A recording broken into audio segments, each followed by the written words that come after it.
ரமலான் பெருநாள் super Saravana stores. உங்க கனவு கரியருக்கு ரைட் டெஸ்டினேஷன் தேடுறீங்களா? அதுக்கு நீங்க சூஸ் பண்ண வேண்டியது சேரன் குரூப் ஆஃப் இன்ஸ்டிடியூஷன்ஸ் தான். கோயம்புத்தூர்ல SMS arts and science and Cheran health science, காங்கேயம்ல Cheran arts, Cheran women's college, Cheran college of டெக்னாலஜின்னு எல்லாமே ஒரே ட்ரஸ்டட் இன்ஸ்டிடியூஷன்ல. Admissions open. கால் 7708441116. வணக்கம் நேயர்களே, நான் உங்கள் கார்த்திக். நம்முடைய சிறப்பு நேர்காணலில் மூத்த பத்திரிகையாளர் தராசு ஷாம் இணைந்திருக்கிறார். அவரிடம் விரிவாக பேசலாம். வணக்கம் சார். கார்த்திக் வணக்கம். ஓபிஎஸ் ஸ்டாலின் முன்னிலையில டிஎம்கேல இணைஞ்சது மட்டும் இல்லாம இப்போ ஒரு பெரிய ஆதரவாளர்களை 1 லட்சம் தொண்டர்களை இணைக்க போறேன் அப்படின்ட்டு இன்னைக்கு மதுரையில நடக்குது. அது அதிமுகவுக்கு எந்த அளவுக்கு நெருக்கடியான ஒரு சூழலை உருவாக்கும்னு நினைக்கிறீங்க? அதிமுகவுக்கு நெருக்கடினா ஒரு ஓட்டு வங்கி பாதிப்பு தாங்க. சரி, அந்த ஓட்டு வங்கி ஏற்கனவே எடப்பாடிட்ட இல்ல. 2021 முக்குளத்தோரோட பெரும்பகுதி 10.5% ரிசர்வேஷனை எதிர்த்து எடப்பாடியவும் எதிர்த்துட்டாங்க. இதான் உண்மை. ஆனாலும் அவருக்கு வன்னியர் ஓட்டு வங்கி தேவைப்படுது. காரணம், அவருக்கு சேலம் டிஸ்ட்ரிக்ட், கோயம்புத்தூர் டிஸ்ட்ரிக்ட், தருமபுரி, கிருஷ்ணகிரியில அவங்க அது வச்சு கணக்குன்னு கணக்கு போடுறாரு எடப்பாடி பழனிசாமி. அது ஓரளவுக்கு சரியான கணக்கு தான். எடப்பாடியிலேயே ஜெயிக்கிறதுக்கே வன்னியர் ஓட்டு வங்கி வேணுமா அவருக்கு? அப்ப அவர் இம்பார்ட்டன்ஸ் பாமகவுக்கு தர்றாரு. ஏற்கனவே அவர் பேர்ல முக்குளத்தோருக்கு எதிரானவருங்கிற ஒரு பிம்பம் இருக்கு. இப்ப செல்லூர் ராஜு, இப்போ நம்ம ராஜன் செல்லப்பா அவர்கள், செல்லூர் ராஜு அவர்கள், ஆர்வி உதயகுமார் அவர்கள், இவங்கெல்லாம் அந்த குறிப்பிட்ட பிரிவு சேர்ந்தவங்க தான். ஆனா அதுலயே இருக்கிற உள்ஜாதி தான். எப்படி நம்ம விஜய் ஓட்டு வங்கியில, கிறிஸ்டின் ஓட்டு வங்கியில தலித் கிறிஸ்டின், நான் தலித் கிறிஸ்டின் பாக்குறோமோ, அதே மாதிரி இதுலயும் நீங்க பிரமலை கல்லர்கள், மறவர்கள் மற்றும் அகமுடையர்கள் 3ஆ நீங்க பிரிச்சு தான் பார்க்கணும். உள்ஜாதி அதுக்குள்ள நிறைய பிரிவு இருக்கு. இந்த உள்ஜாதி பிரிவுல பெரும்பாலும் என்ன நினைக்கிறாங்கன்னா, ஒரு காலத்துல விரல் ரேகை சட்டத்தால பாதிக்கப்பட்டு அவங்க டீநோட்டிஃபைடு கம்யூனிட்டியா இல்லாம டீநோட்டிஃபைடு ட்ரைபா இருந்தாங்க ஒரு காலத்துல. அதாவது அவங்க ட்ரைபல் அந்தஸ்து, மலைஜாதி அந்தஸ்தோட இருந்தாங்க. அவங்கள டீநோட்டிஃபைடு கம்யூனிட்டியா நம்ம மாத்தணும். கம்யூனிட்டியா மாத்தும் போது ஒட்டுமொத்த ரிசர்வேஷன் பேட்டர்ன்ல கலைஞர் காலத்துல 20% வன்னியர்களுக்கும் மற்றும் ஒரு 60-70 ஜாதிகளுக்கும் பிரிச்சு கொடுத்தப்ப அது பெரிய அளவுக்கு பிரச்சனையை ஏற்படுத்தலைங்க. காரணம், இந்த 20%க்குள்ள நியூமரிக்கலி நிறைய கம்யூனிட்டி இருந்தது எண்ணிக்கை அடிப்படையில. மிச்சம் 30% அது தனியா இருந்துச்சு. இதை எம்பிசின்னு நம்ம கிளாசிஃபை பண்ணோம். எடப்பாடி பழனிசாமி ஆட்சி காலத்துல எம்பிசி வி கிளாசிபிகேஷன்ல 10.5 மட்டும் தனியா பிரிச்சு விட்டாங்க. சிங்கிள் காஸ்டுக்கு போயிடுச்சு. மீதி எல்லா காஸ்டும் இந்த மீதி இருக்கிற 8.5 தான் காம்பீட் பண்ணணும்னு ஆச்சு. மீதி இருக்கிற எல்லா காஸ்ட்லயும் டாமினன்ட் கம்யூனிட்டி எதுன்னு பார்த்தா அந்த பழைய டிஎன்சி, டிஎன்டில இருந்து டிஎன்சி ஆனவங்க. சோ அவங்க அதுக்கு பெரிய அளவுக்கு எதிர்ப்பு. அந்த எதிர்ப்பு அப்படியே தான் இருக்கு. இப்போ ஓபிஎஸ் தலைமையில ஒரு அணி பிரியும் போது அவரும் அவர் மறவர் கம்யூனிட்டியில் நிறைய திருமண சம்பந்தம் பண்ணியிருக்காரு. அவர் அதுக்குள்ளே ஒரு உட்பிரிவை சேர்ந்தவர். அப்ப அவங்களுக்கு அந்த எதிர்ப்பு கூர்மைப்படுது. அதிமுக இல்லைங்க, எங்க கிட்டயும் முக்குளத்தோர் இன தலைவர்கள் இருக்காங்கன்னு என்னதான் சொன்னாலும், இது அப்படியே நீங்க விஜயோட அந்த ஒரு குறிப்பிட்ட பிரிவுக்கு அப்பீல் பண்ற அந்த பாலிடிக்ஸையும் இதையும் நீங்க அப்படியே கம்பேர் பண்ணியே பார்க்கலாம். வாக்கரசியல்ல வெற்றி தோல்வி என்பது சோசியல் இன்ஜினியரிங்ல தான் இருக்கு. பல கம்யூனிட்டிகளை நம்ம ஒன்னா சேர்க்கணும்.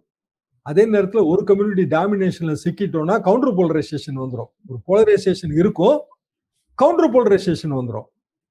இப்போ இந்த இடத்துல எடப்பாடி பழனிசாமி ஹேண்டில் பண்ணதுல ஏற்பட்ட பிரச்சனையில ஓபிஎஸ் வெளியில போனாரு. வெளியில போகும்போது அடுத்த கட்டமா என்ன ஆச்சு? அவரை உள்ள சேர்க்கணும் முயற்சிகள் நடந்தன, சேர்க்கல. இப்ப அந்த பிரிவு என்ன நினைக்குதுன்னா, இவங்க நம்மள வேணும்னு தான் சேர்க்க மறுக்கிறாங்க. அவங்க அதிமுக பாரம்பரிய ஓட்டுக்காரங்க. விக்டிம், சோசியல் விக்டிம் ஃபீல் பண்றாங்க. அதாவதுங்க, பசும்பொன் தேவர் இறுதி ஊர்வலத்துல அவரோட அந்த உடல் தாங்கிய வாகனத்துக்கு பின்னாடி போன வாகனத்துல அண்ணாவும் எம்ஜிஆரும் உட்கார்ந்துருப்பாங்க. பழைய படங்கள் என்கிட்ட இருக்குங்க. அது நான் ஒரு நூலும் எழுதியிருக்கேன் அதை பத்தி. அதுல இருந்து அவங்க அண்ணா எம்ஜிஆர் அப்படி போயிட்டாங்க. திமுக இருந்து திமுக திமுக இருந்து அதிமுக பிரியும் போது அதிமுகவுக்கு வந்துட்டாங்க. அதிமுக அவங்களுக்கு நல்ல டாமினேஷன் இருந்துச்சுங்க. சசிகலாமா காலம் எல்லாத்துலயும் இருந்துச்சு. இபிஎஸ் காலம் வரும்போது நம்மளுக்கான முக்கியத்துவம் குறைஞ்சிருச்சுன்னு அவங்க ஃபீல் பண்ணிட்டு இருந்தாங்க. அதுக்கெல்லாம் ஒரு சிகரம் வைத்த மாதிரி இந்த ஓபிஎஸ் நிகழ்வு அமைஞ்சு போச்சு. இப்ப ஓபிஎஸ் அவரு கிரௌடு அந்த அவரு நீங்க சொல்ற 1 லட்சம் பேர் 50,000 பேருக்கு சேர் போட்டிருக்காங்கன்றாங்க. 50,000 பேர் ஸ்டாண்டிங்னு சொன்னாங்க. நான் காலையில கேட்டேன், கேட்டப்ப 50,000 பேர் சேருங்க, 50,000 பேர் ஸ்டாண்டிங். நாங்க வந்து அங்க ஒரு ஒரு அதாவது ஏர்போர்ட்ல இருந்து வர்ற வழியில ஒரு ஊருங்க, அங்க ஒரு ரெட்டியார் ஒருத்தரோட லேண்டு. அதுல ஒரு 30-40 ஏக்கர் அப்படியே வந்து சுத்தம் பண்ணி ஏற்பாடு பண்ணியிருக்கோம். 2 நாள்ல ஏற்பாடு பண்ணிட்டோம். இங்க வந்து நமக்கு எதிர்ப்பு இருந்தது அப்படின்னா தனியார் வந்து நமக்கு நிலத்தை கூட கொடுக்க மாட்டாங்க. அவர் 2 நாள்ல அக்ரி பண்ணி கொடுத்தாரு. அதுல இருந்து எங்களுக்கு எதிர்ப்பு இல்லைன்னு நீங்க புரிஞ்சுக்கங்க. காலைல கேட்டப்ப அப்படிதான் சொன்னாங்க. அதாவது அங்க திமுக சார்பாக இருக்கிற அமைச்சர்கள் பிரமுகர்கள் வந்து முக்குளத்தோர் கிடையாது மதுரையில. ஆனா அவங்க தலையீட்டுல வந்து நிலம் கொடுக்கப்பட்டிருக்கிறது. சுத்தம் பண்ணிட்டாங்க. சுத்தம் பண்ணி கிரவுட் புல்லிங் வேலைகள் நடந்துகிட்டு இருக்கு. அநேகமா இன்னைக்கு முதலமைச்சர் உடனே டேட்டா கொடுத்து அவரு ரொம்ப வேகமா தனி விமானத்துல கிளம்பி போயிட்டு மீட்டிங் அட்டன் பண்ணிட்டு உடனே திரும்புறாரு. அப்படி single day program, single show தான் அது.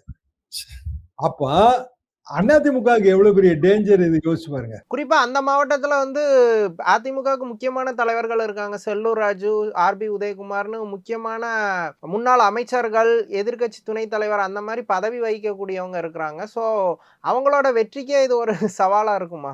2000-3000 ஓட்டு கடைசியில வித்தியாசம் வந்தா இது சவாலா மாறிடும். இப்போ ஓபிஎஸ் பொறுத்த வரைக்கும் அவரு போடி தாங்க.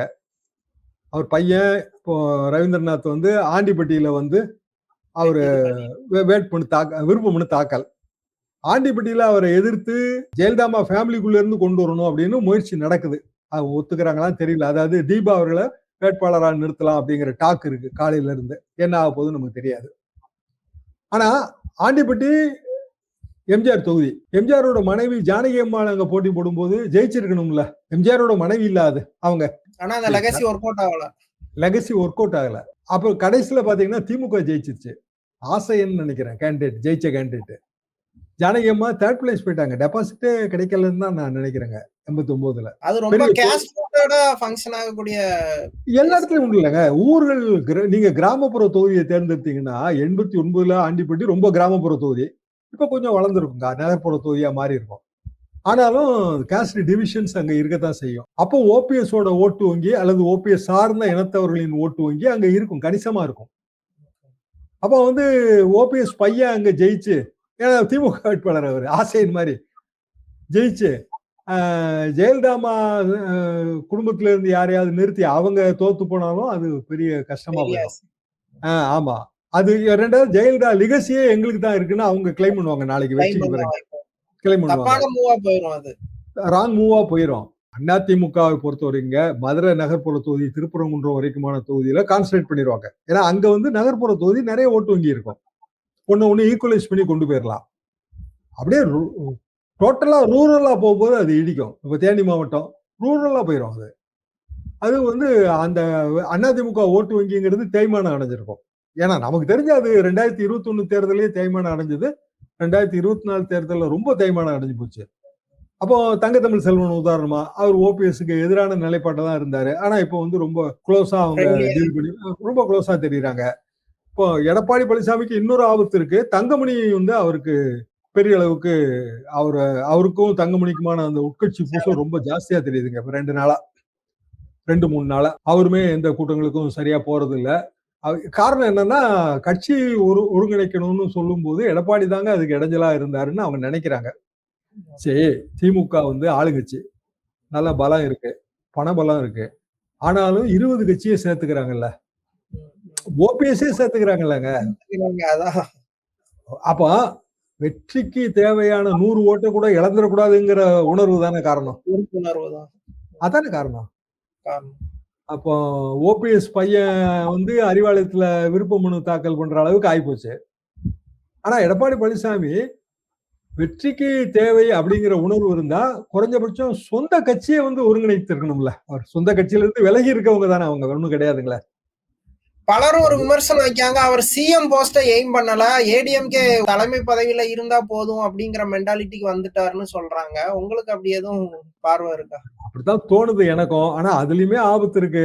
பீகார்ல எல்லாம் பாத்தீங்கன்னா டக்குன்னு நிதிஷ்குமாரை தூக்கி விட்டுட்டு அவர் பையனை கொண்டு பையன் இன்னும் கட்சியிலே சேரலைங்க. 8ஆம் தேதி தான் கட்சியில சேரப்போற. அதுக்குள்ள ஒரு துணை முதல்வர் ஜேடியூல அந்த பையன் எடப்பாடி எதிர்பாராத லெவலுக்கு இருக்க வாய்ப்பு இருக்கு. அது எப்போதுமே அப்படித்தாங்க இருக்கும். பிஜேபியோ இல்ல மற்ற தேசிய கட்சிகளோ இடத்த கொடுத்தீங்கன்னா மரத்தை பிடிங்கிடுவாங்க.